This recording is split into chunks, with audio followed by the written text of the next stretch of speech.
used to believe that people show you who they are when they're angry, but now I think it's when they whisper, when they lean in close, lower their voice, and say, "Don't tell anyone about this." That's when you see their real face. When I met Ethan, I didn't see danger. I saw calm, someone steady, thoughtful, the kind of man who made silence feel safe. I met him at work. I was new to the marketing team. He was the senior manager everyone liked because he never raised his voice. Married, 2 kids, always left by 5. The kind of man who wore a wedding ring that actually looked used. I wasn't looking for anything. I was just trying to survive another job in another city, another attempt at restarting my life after my last breakup, the one that left me questioning everything about my own worth. Ethan wasn't like other men. He never flirted. He never stared too long. He just noticed things. He noticed when I changed my hair, when I stayed late, when I skipped lunch. He'd say things like, "You work too hard," or "You remind me of how I was before I met my wife." And somehow, that sentence, "before I met my wife," made me lean in instead of step back. It started with jokes, then long coffee breaks, then late night, Slack messages about work, and I told myself it was harmless because it always starts harmless, until the night he said, "I shouldn't be saying this, but I think about you more than I should." I remember staring at my phone, rereading the text over and over. Every rational cell in my brain screamed, "Don't answer!" But my loneliness, that quiet, aching thing that lived in the corners of my chest, whispered, "Just once." So I replied, and that's how the messages began. They were small at first. Safe. "How was your day? You looked stressed in the meeting. You deserve better than the way people talk over you." Then they got bolder, longer, deeper. He'd tell me about his marriage, how cold it had become, how misunderstood he felt, how his wife didn't see him anymore. I told myself I wasn't responsible for his unhappiness. I was just someone who listened, but the truth is, I loved the way he spoke to me, like I was the only person who really saw him. He made me feel chosen, special, needed. And when someone has spent years feeling invisible, being chosen can feel like salvation. One night after a late deadline, he offered me a ride home. It was raining, the kind that blurs everything into a gray watercolor. We sat in his car outside my building for 20 minutes, talking about everything but what we really wanted to say. Then he looked at me, really looked, and said, "I think I'm in trouble with you." And that was it. That was the moment I crossed the line. Not because we kissed, but because I wanted to. That night, I dreamed of him. And when I woke up, I checked my phone before I even got out of bed. There was a message waiting for me. "Can't stop thinking about you." From that day, we lived inside a secret. Every text felt like a heartbeat. Every vibration felt like a pulse under the skin. We never said love. We said need, and that was worse. Because need comes from hunger, and hunger devours everything around it. I started changing without realizing it. I checked my phone every 10 minutes. I wore perfume I thought he'd notice. I stayed later at work just in case he did too. It wasn't an affair, not yet, but it was something just as consuming. Obsession. He'd send me messages late at night. Sometimes about work, sometimes about nothing. Can't sleep. You awake? And I always was. We built our own world in those messages. One that didn't have space for right or wrong, only want. But every world built on lies eventually starts to rot from the inside. One Friday afternoon, I walked into the break room and saw his wife's name pop up on his phone screen. He was across the room laughing with the director. His phone buzzed again. A message preview. It said, "Dinner at Mom's tonight? The kids are excited." My chest tightened. His real life, his family, his children, they weren't shadows anymore. They were real. And I was the intruder. That night, he messaged me again. "Can't stop thinking about you. Wish I could see you tonight." I stared at that message for so long it burned into my vision. I could see his wife's text behind it, layered in the same thread of deceit. I typed, "Do you ever feel guilty?" He replied instantly. "For what?" I didn't answer. He sent another. "You worry too much. What we have doesn't hurt anyone." But it did. It hurt me. Because for the first time I realized, if a man can lie to his wife this easily, what makes me think he's telling me the truth? Still, I stayed. I told myself it was too late to turn back. One night he called me instead of texting. His voice was soft, shaky. "You can't save messages like this anymore," he said. "It's not safe. Delete them, okay?" My stomach dropped. "Why?" He hesitated. "My wife's been suspicious lately. She saw a few notifications. I don't want her getting the wrong idea." The wrong idea? As if the messages weren't already the right one. I said nothing. He whispered, "Promise me you'll delete them." I hung up. That night, I scrolled through every message, every joke, every confession, every midnight moment that felt like love but wasn't. Each one was a piece of my own delusion, and when I reached the very first one, the one that said, "You work too hard," I realized I had become the thing I used to despise. The woman who believes the lies a man tells to make himself feel alive. I didn't delete the messages. I saved them, because somewhere deep down, a part of me already knew this story wasn't over. It was about to begin. For a few days, I tried to convince myself that everything was fine, that what we had wasn't wrong, just complicated. I told myself that feelings didn't follow rules, that maybe some people were just meant to find each other at the wrong time. But guilt has a strange way of speaking. It doesn't scream, it whispers, and it never stops. At work, I'd feel it every time his phone buzzed across the table. table. Every time his wedding ring caught the light in a meeting. Every time someone mentioned his family and he smiled that practiced, easy smile like the world behind it didn't exist. We still messaged every day, but the tone had changed. He'd grown more careful, more secretive. If I didn't reply right away, he'd text again with a half-joking edge, "Don't ghost me." And when I did reply, his warmth would return, like a switch being flipped. That's what it became. Me chasing the warmth, terrified of the cold. There were moments when I wanted to tell him to stop. Moments when I drafted long messages, the kind that start with, "I can't do this anymore." But I'd always delete them, because right before I hit send, he'd text something like, "You're the only thing keeping me sane right now." And I'd stay. It's strange how easy it is to mistake manipulation for love. He started finding excuses to pull me closer at work. "Let's run through that presentation together after everyone leaves," he'd say. Or, "Can you stay late and help with the client deck?" And I would, because if I didn't, someone else might notice that we weren't as connected as before. He made me feel like the secret itself was part of the bond. I remember one night, the office was empty, just the sound of the AC humming. We were sitting side by side at his desk, going over slides that didn't matter. His hand brushed mine, and for a second everything stopped. He looked at me and said quietly, "If this was a different life." He didn't finish the sentence, but I knew, and that half-spoken promise, that tiny fragment of an impossible dream, it was enough to keep me there. Later, when I'd lie in bed staring at the ceiling, I'd replay those words. If this was a different life, he didn't say he'd leave her. He didn't say we had a future. He just gave me a sentence to live inside, like a house without a roof. Weeks turned into months. The secrecy got heavier. He'd tell me things like, "Don't text me after 10, or only message me on WhatsApp." My wife checks my phone sometimes. Each new rule felt like a quiet humiliation, but I followed them anyway, because breaking them meant losing him. And that's the thing about emotional dependence. It doesn't happen all at once. It builds slowly, like a fog settling over everything until you can't see the way out anymore. The anxiety became physical. I'd wake up at 3 a.m., check my phone just to see if he'd said goodnight. If he hadn't, I couldn't sleep. I started skipping lunches, losing weight. My friends noticed. My manager asked if I was okay. I said I was fine. I was always fine. But inside, I was unraveling. One afternoon, I saw his wife for the first time. She came to the office. She was dropping off something for him. She was beautiful in a simple, effortless way. The kind of woman who looked like she didn't need to perform for the world. She smiled politely at me when I held the elevator door. She didn't know. That night, I couldn't eat. I kept seeing her face, hearing her soft, "Thank you." I thought about how many nights she'd sat at home, probably wondering why her husband worked late so often. For the first time, I felt ashamed. When I told Ethan that seeing her made me uncomfortable, he said, "Don't do this to yourself. You're not the villain here." But that's the thing. Villains never think they're villains. The next day, he didn't message me until late evening. He said his wife had found a message from a coworker on his phone and started asking questions. Nothing serious, he said. Just a scare, but it changed him. He grew distant. Our chats turned shorter, colder. Where he once sent long midnight confessions, now it was one-word replies. I started to panic, refreshing messages, waiting, overanalyzing every silence. Finally, I asked, "Did I do something?" He replied, "You're overthinking again. I just have a lot going on." That was his new line. A lot going on. Days later, I saw him laughing with a coworker in the hallway, and jealousy hit me like a fever. It wasn't rational. I had no claim on him, but I'd built my world around his attention, and now he was withdrawing it like oxygen. I texted him that night, "Do you even want this anymore?" He didn't reply for hours. Then finally, "You know I care about you, but I can't risk my family for this." The message cut through me. I sat there staring at it, my mind repeating that phrase, "Risk my family." Not risk losing you, not risk what we have, just my family. That's when I realized I wasn't someone he was falling for. I was someone he was managing, a problem to control. When I didn't reply, he called. His voice was soft again, that same disarming tone that made me forget my own anger. "I didn't mean it like that," he said. "You know I care about you, but I need you to be careful. For both of us." And before I could speak, he said it again, the line that would echo in my head for weeks. "Delete the messages." I said, "Why? You said your wife didn't see anything?"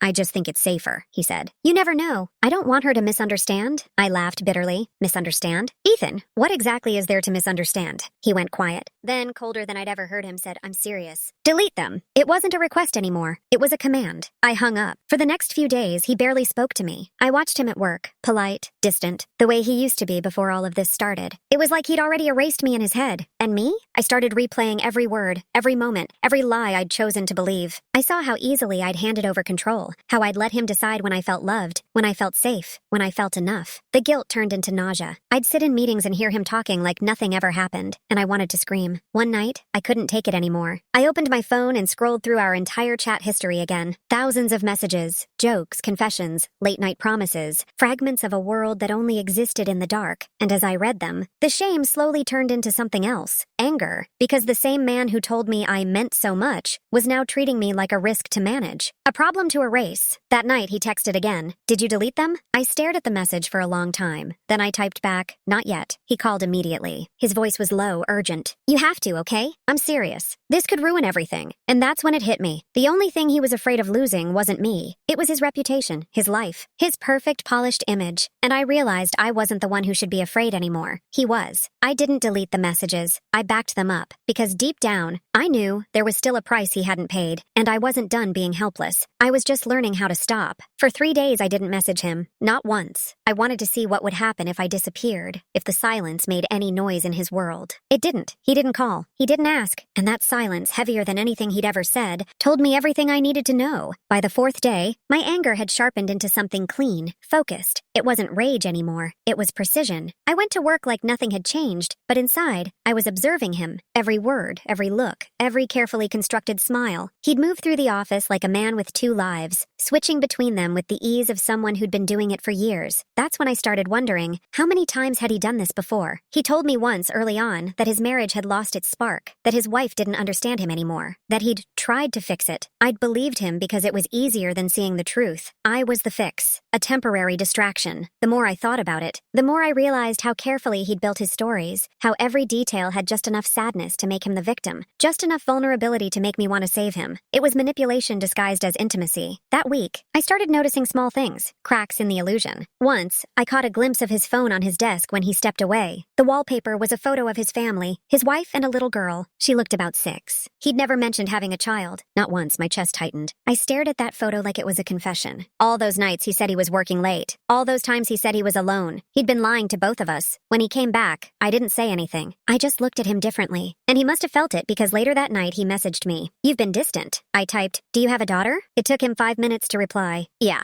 I didn't tell you because it's complicated. Complicated. That word again, his favorite weapon. I didn't answer. I didn't have to. The silence between us said everything. That night I couldn't sleep. I lay there scrolling through our messages, reading them like evidence. Every, I miss you. Every, you're the only one who gets me. Every, don't text me after 10. It all lined up like puzzle pieces forming a picture I didn't want to see. He hadn't chosen me because he loved me. He'd chosen me because I was convenient. Because I was someone he could control. And maybe because I'd been too willing to believe I could fix a man who never planned to change. The next morning, I decided to test something. I messaged him, I think we need to talk. He replied instantly. About what? I said, us. I need honesty. He didn't reply for nearly an hour. When he finally did, it wasn't with honesty. It was with strategy. Let's not do this over text. Can you meet me after work? I agreed. But for the first time, I wasn't nervous. I was ready. That evening, we met in a small cafe a few blocks from the office. The kind of place that's too quiet, too polite. He sat across from me, the same man I used to melt for, now looking smaller, defensive. He started with his usual charm. You look tired, he said softly. Have you been sleeping? I didn't answer. Then I said, you never told me you had a daughter. His face changed. For a split second, panic flickered behind his eyes. Then he leaned back, forcing a calm smile. I didn't hide it to deceive you. I just didn't think it was relevant to what we had. What we had? I repeated. Ethan, I wasn't your project. You made me believe this was real. He sighed, lowering his voice. It was real. You know it was. But things are complicated right now. I can't just what? I said. Tell the truth? He looked around, checking if anyone was listening. Then he leaned in and said, you're making this messy. You're better than that. That line, you're making this messy, hit me harder than I expected. Because it was the same tone he'd used every time he wanted to put me back in my place. The same soft manipulation wrapped in flattery. I said quietly, you told me to delete the messages. He froze. His jaw tightened. Yeah, and I meant it. This isn't a game, Ava. I felt my heartbeat rise. You said your wife didn't see anything. Why are you so scared, Ethan? What did you tell her about me? He looked away. For a long moment, he didn't speak. Then finally, he said, she knows I was helping you with something. I told her you were struggling personally, and I was being supportive. She believed me. I stared at him in disbelief. You made me sound like some pathetic woman who couldn't manage her life. It's not like that, he said quickly. I just needed to protect both of us. I laughed, quietly, bitterly. You're not protecting me, Ethan. You're protecting your story. He reached across the table, lowering his voice even more. Ava, listen to me. If you send those messages, you'll ruin my life. You'll destroy everything I've built. You don't want that on your conscience. There it was again, the guilt, the weapon he'd always used. Only this time I saw it clearly. I leaned back. You've already ruined mine. We sat in silence. The hum of the espresso machine filled the air. Then I said, you told me once that secrets only hurt when they're in the wrong hands. Maybe it's time yours ended up there. He looked at me, and for the first time since I'd known him, I saw fear. Not the kind that comes from guilt, the kind that comes from losing control. He said, Ava, don't do something you'll regret. I smiled faintly. I already did. When I left the cafe, it was raining, a soft, steady drizzle that blurred the lights. I walked slowly, my mind clear for the first time in months. That night, I opened my laptop and scrolled through our backed-up messages again. Every word, every photo, every delete this. I thought about all the ways he'd tried to erase me, and how ironic it was that I now held the one thing that could erase him. I didn't plan it out. I didn't even hesitate. I found his wife on social media. Her profile was public, smiling photos of her daughter, her family, the life he'd been protecting. I attached the screenshots. Not all of them, just enough. Enough to show truth without cruelty. Enough for her to know. And in the subject line, I wrote one sentence. You deserve to know what your husband tells the women he works with. When I hit send, I expected to feel power. Or relief, or maybe revenge. Instead, I felt nothing. Just a hollow quiet. Because the truth is, justice doesn't always come with satisfaction. Sometimes,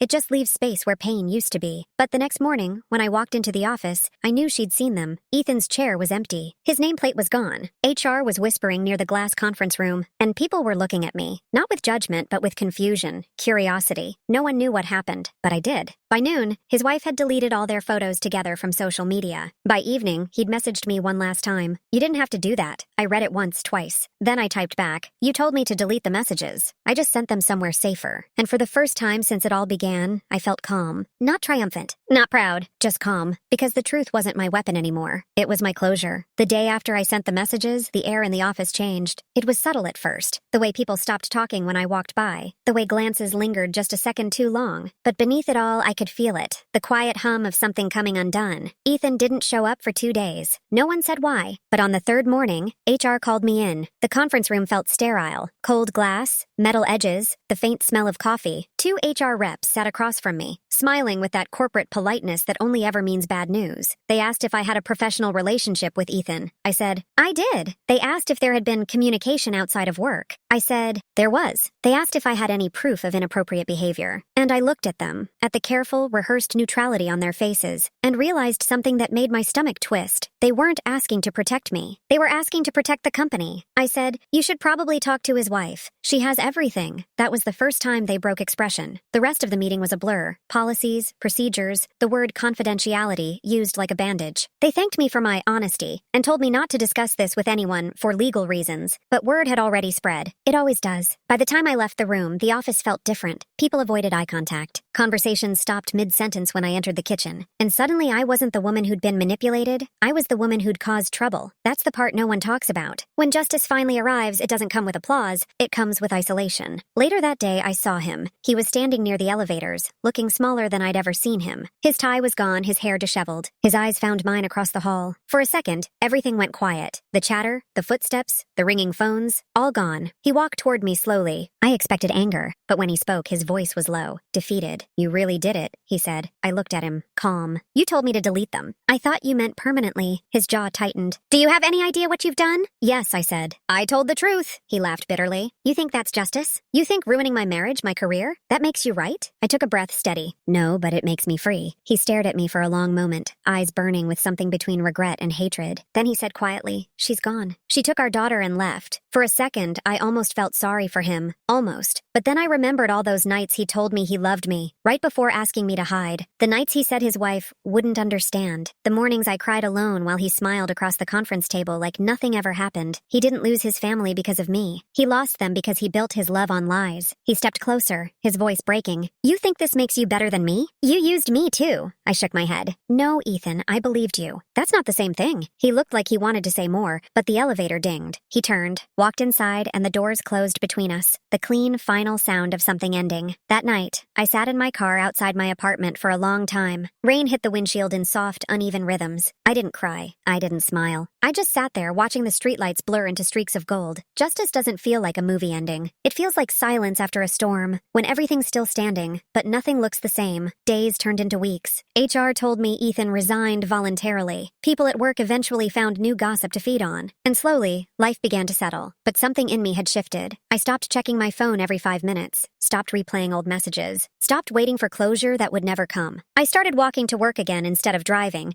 Something about feeling the morning air made me remember what breathing felt like. Then one day, an email came from an unfamiliar address. The subject line, "You don't know me, but I need to say this." It was from his wife. My hand shook as I opened it. She wrote, "I saw your message. I wanted to hate you. I wanted to call you names, blame you for everything that happened. But then I read the screenshots, and I saw the way he spoke to you, the same tone he used with me when he wanted to control me. I realized you were just another person he hurt. Thank you for showing me the truth. You didn't ruin my marriage. You saved me from living a lie." I read that paragraph over and over until the words blurred, and that's when the tears finally came. Not from guilt, not from anger, from relief. Because for the first time, someone understood what really happened, that I hadn't destroyed a home. I'd refused to live in someone else's lie anymore. The next morning I replied, "I'm sorry, for what I was part of, for what he made both of us believe. I never meant to hurt you. I just couldn't keep protecting his version of the truth." She didn't reply after that, and I didn't expect her to. Some truths don't need conversations. They just need space. Weeks later, I heard through a coworker that Ethan had left the city. No one knew where he went, and honestly, I didn't care. What mattered was the silence that followed him, the quiet that replaced the chaos he left behind. It wasn't victory. It wasn't revenge. It was peace, but even peace has its scars. Sometimes late at night, I'd still reach for my phone before I remembered there was no one to text. I'd open my messages, scroll to the top of our old thread, and stop at that first one, the one that started everything. "Hey, can you stay a bit late today?" Just 7 words. That's all it took to change everything. I didn't delete them. I didn't need to. They were my reminder, not of him, but of who I used to be, the kind of woman who mistook attention for affection, control for care, guilt for love, and the kind who finally learned that sometimes justice doesn't look like punishment. It looks like walking away and never looking back. The thing about endings is that they don't announce themselves. They just arrive, quietly, almost politely, and then linger in the corners of your life until you finally realize you've been living without something for a while. Weeks passed after Ethan disappeared. I didn't see him. I didn't hear from him. His desk stayed empty, his name erased from the internal directory, like he'd been edited out of existence. At first, I thought I'd feel lighter, but instead, I felt suspended, like my world had stopped moving, waiting for something to replace the noise he left behind. Every morning, I'd still half expect a message. My hand would reach for my phone out of habit, thumb hovering over his name before remembering it wasn't there anymore. Grief has strange manners. It doesn't always arrive for the right reasons. Sometimes,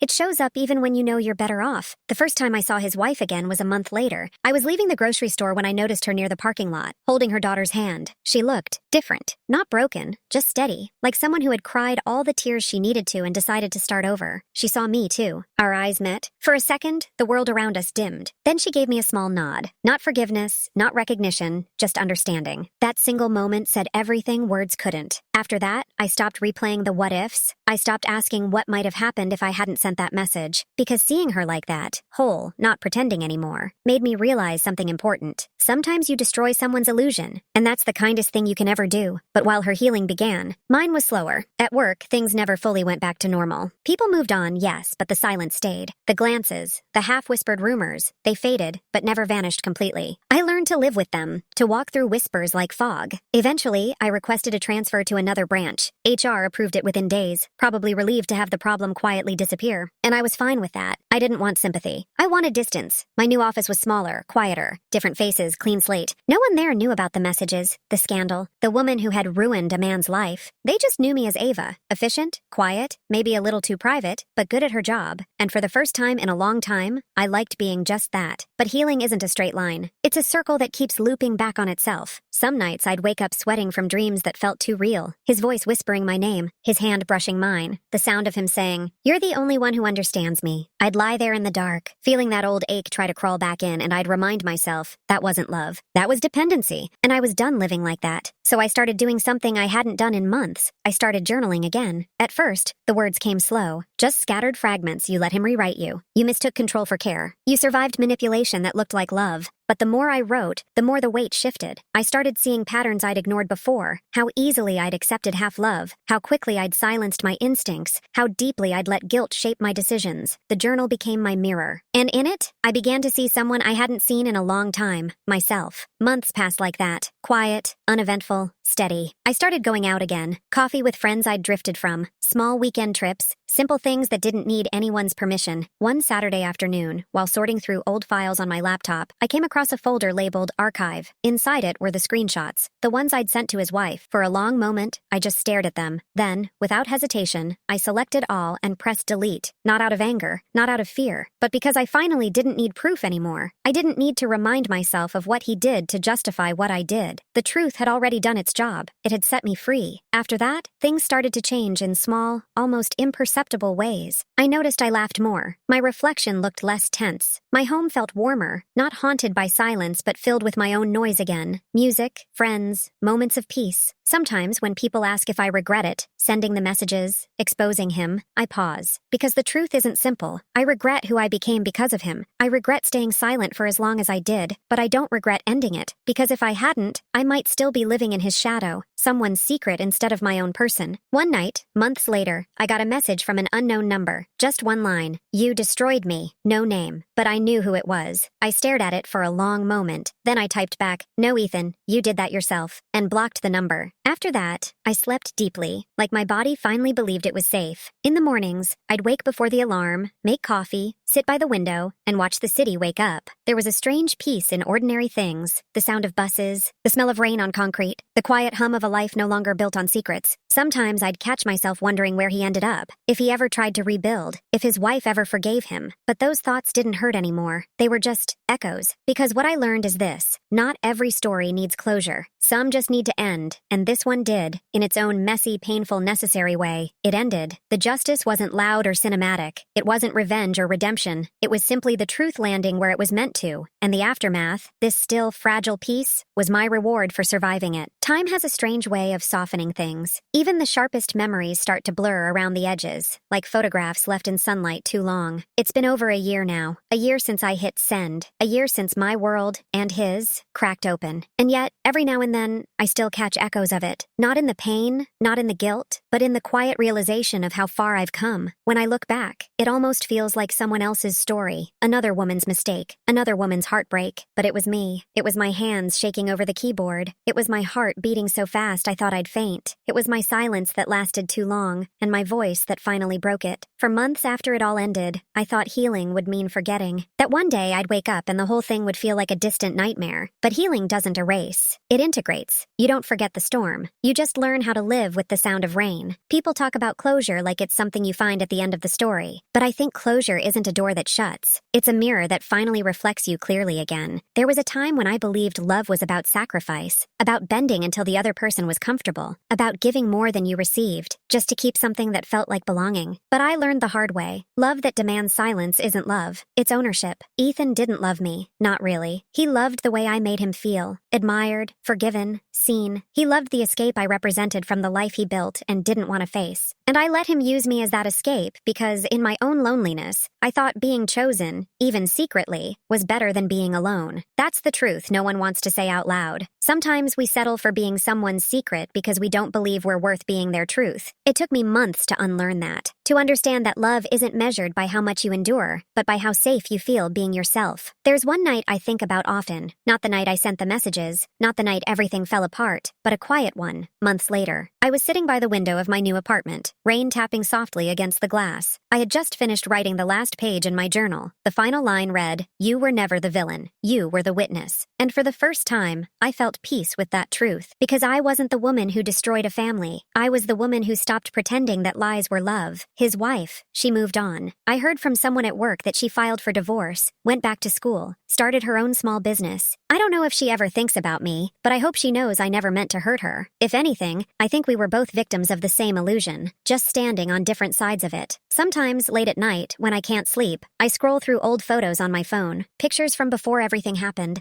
smiles that look real but weren't, moments that seem frozen in a happiness that never truly existed. And I realize how much we fake normal when we're scared of losing it. The truth didn't destroy my life. It dismantled the illusion of one that was already falling apart. If I could speak to that younger version of me, the one who thought deleting messages could erase guilt, I'd tell her this. Secrets don't disappear when you hide them. They just start to own you. And when you finally tell the truth, it's not destruction, it's liberation. In the months that followed, I rebuilt slowly. I learned to say no. I learned to trust silence again, not as punishment, but as peace. I found beauty in ordinary things. Morning sunlight, clean sheets, the sound of my own laugh echoing in an empty room. I even started dating again. Nothing serious, just human connection without weight. But this time, I see the signs early. I listen to the unease instead of explaining it away. I don't confuse attention for affection or control for care, because once you've walked through the fire of manipulation, you learn to recognize the spark before it burns. And maybe that's what this whole story was meant to do, to teach me that sometimes love isn't a gift, it's a mirror, one that shows you what parts of yourself still need healing. I've thought about deleting everything, the journal, the memories, the traces of him that still linger somewhere in my digital corners, but I won't, not because I need reminders, but because they're part of my story, and pretending it never happened would mean erasing the woman I became because of it. Now, when I look back, I don't see betrayal. I see awakening. I see a woman who chose honesty over fear. I see someone who learned that truth, even when it breaks you, always puts you back together stronger. The last time I saw Ethan, months after everything, was by accident. It was at a coffee shop downtown. He looked older, smaller somehow, his energy muted. He saw me but didn't approach. We just exchanged a glance, one loaded with everything words couldn't touch. And I realized, standing there, that I didn't hate him anymore. I didn't even pity him. He was just another lesson in a life that had finally become my own. I walked out before he could say anything, and for the first time, it didn't feel like running. It felt like release. As I stepped outside, the sun hit my face, warm, gentle, real. And in that quiet moment, I smiled. Not because everything was perfect, but because I was free. Free from secrets, free from guilt, free from needing anyone to validate my story. That's what truth does. It doesn't erase your scars. It teaches you how to wear them without shame. And maybe that's what I want whoever's listening to understand. Sometimes the most powerful thing you can ever do is tell the truth, even when it costs you everything. Because when the smoke clears and the noise fades, all that's left is you, standing in the wreckage, realizing you survived. And that survival is its own kind of love story.